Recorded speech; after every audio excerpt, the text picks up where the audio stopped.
Hey guys, welcome back to my channel. My name is Jessie and today I'm going to be doing my October wrap up. October was actually pleasantly a really good reading month for me. I ended up reading 10 books and not finishing one. So 10 and a half books, I guess you could say.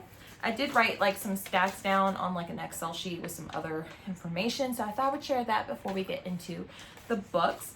So out of the 10 books I finished, I actually read 7 physical books, 3 NetGalley arcs, and 1 ebook from Kindle. I also was not paying attention to this, but I ended up reading all women authors. 6 of the books I ended up reading along with an audiobook. For genres, I ended up reading 9 thrillers and 1 horror. For star ratings, I ended up having 0 5 stars, 7 4-star books, 1 3.5 star, and then 1 3-star, and then I had 1 2-star, and 0 ones. So let's go ahead and talk about the books I read. So the first couple of books are probably going to be part of my online book club's Jar TBR challenge, and I ended up picking the Sunken Motel by Simone St. James up first. I ended up giving this one a 4-star. I really enjoyed the overall story. However, there was a little bit of a problem that I had. I felt like the ending was a little underwhelming. I felt like there was some parts of the story that were like very unnecessary and had nothing to really do with the story. Also, I felt like the 2 main characters were not as distinct as they should be. It has like an aunt in the 1980s, and then we have the niece in present day, and I felt like without the audiobook it would be very confusing to figure out like who is who. But I do enjoy the story. I'm really looking forward to reading her other book, The Broken Girls, which is going to be in my November TBR, so hopefully I will get to that one soon. The next one that I ended up reading for that challenge was Pretty Girls by Karen Slaughter. This was a library book, so I don't have the physical book anymore.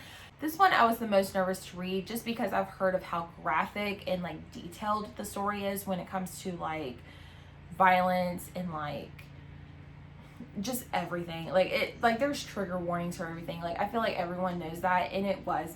I gave this one 4 stars. The overall story was really good. I found the relationship between the sisters to be quite interesting, which I typically don't like stories with like sister relationships just because I have 2 sisters. I don't want to read about sibling drama. That's just my thing. But I really did like this particular story. I did knock out a star just because I felt like some of the gruesome details were a little unnecessary. Like I felt like it was just really there as like a shock factor, not really pertaining to the story. But that's just my opinion. You know, if you are curious about reading this, I would definitely do your research because there are trigger warnings for practically everything.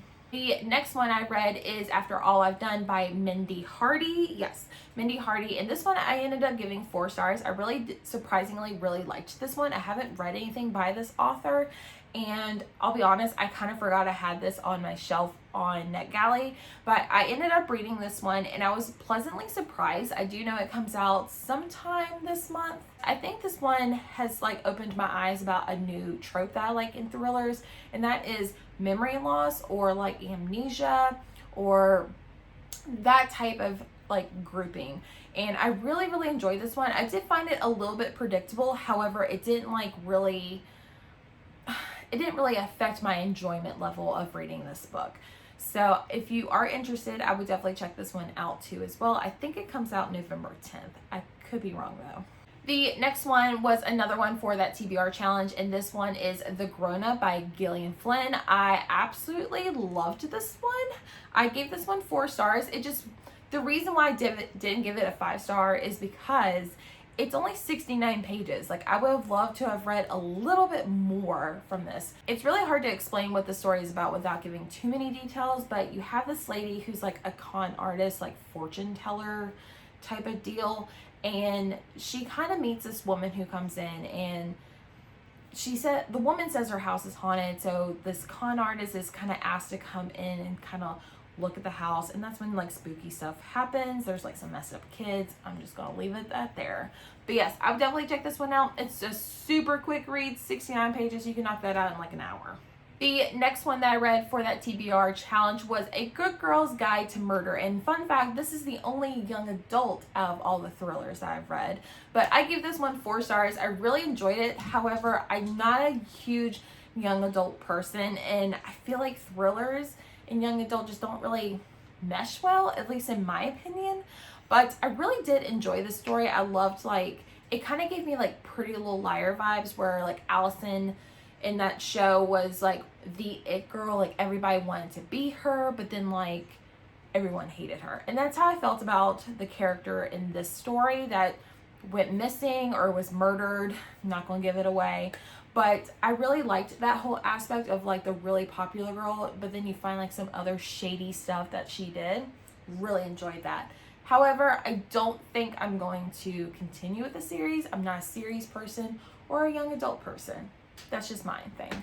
The next one I want to talk about is The Best of Friends. This was also a NetGalley arc, but I do have the physical copy thanks to my friend Gwen. Thank you so much.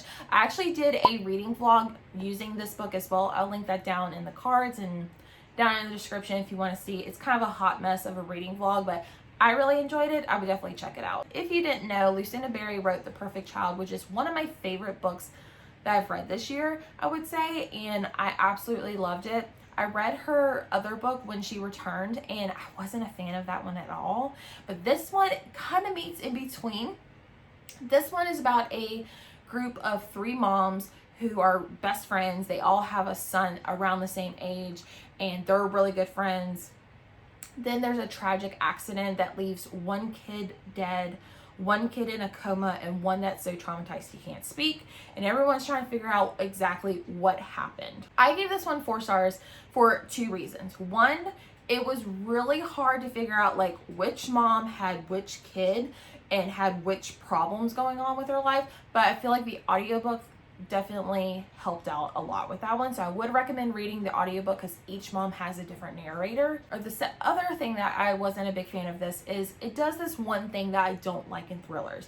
It's like this big, huge tragedy in the very beginning, and then the whole time you're slowly trying to figure out what really happened. Not who did it, but what happened, because there's so many unanswered questions. So I really enjoyed this one. I would recommend this one. It is under 300 pages, so it is a really short read. Definitely check this one out. The next one I read was Behind the Red Door by Megan Collins. This was a NetGalley arc that I was gifted to. I ended up giving this one 3 stars. I felt it to be a little bit predictable. I felt like the pacing wasn't that great. I didn't really connect with any of the characters. I'll be honest, I forgot what this book was even about. It's very forgettable. I remember being okay, like not like blown away, but not hating it. But yeah, just a typical thriller. I would pass it if it were me. The next one I read was Don't Look for Me by Wendy Walker. I ended up giving this one 2 stars, and I have a feeling that Wendy Walker is just one of those authors that's not for me. I tried to read Emma in the Night. I didn't care for that one. I tried to read the other one. I can't remember what it's called, and I remember not liking that one too. And then this one sounded promising, but to be honest, from like after the first 3 chapters, I didn't care. And in that reading vlog that I mentioned earlier, I even struggled to get like through that book, and I slowly continued, and I finally finished it, and it just wasn't for me. It's about a woman that goes missing. That's it. The next book I read was a new release, and this is Goodnight Beautiful by Amy Molly. I love Amy Molly's The Perfect Mother. I absolutely loved it, and I was so excited to read this one. And let me tell you, this one had some amazing plot twists. However, I only give it 4 stars because the first half of the book was amazing. The second half of the book, it was just okay. I read this one in that reading vlog as well. I was debating between a 5-star and a 2-star, and I couldn't decide. So I was like, I think it's really a 4-star read. The first half of the book was so good, and it had like 2 or 3 plot twists. I'm like, what? Like, what is happening? And then this last half was just, I guess that's okay. super weird. I don't know, like this one was so good. The only thing I really did not like about this one especially was it was very similar to another iconic story that almost everyone should know.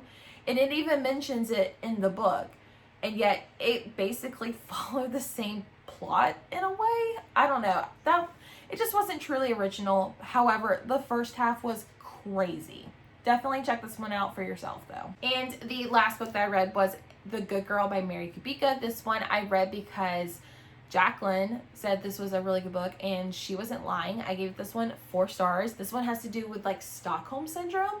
So basically a woman is kidnapped and then slowly like between like the kidnapper and the kidnappee, like there's some kind of relationship going on. And this one was so good. I absolutely loved it. The only thing I really could critique about this one is I was more interested in Colin's chapters, which is the kidnapper. And it also flips between the mom who's trying to figure out what happened or looking for the daughter and the detective. Didn't like the detective's chapters at all, but Colin's chapters I really loved, and I was hoping it would go back to his chapters quickly. But yeah, I really like this one. The audiobook's really good too, so check this one out. Alright guys, that is everything for this wrap up. I hope you guys enjoyed it. Let me know what your favorite book for the month of October was down in the comments, and definitely subscribe so you don't miss out on another book video, and follow me on Instagram. I post reviews, book hauls, stacks, things like that over on there, and I'd love for you to follow me over there. And I guess until next time, I will see you guys in my next video. Bye!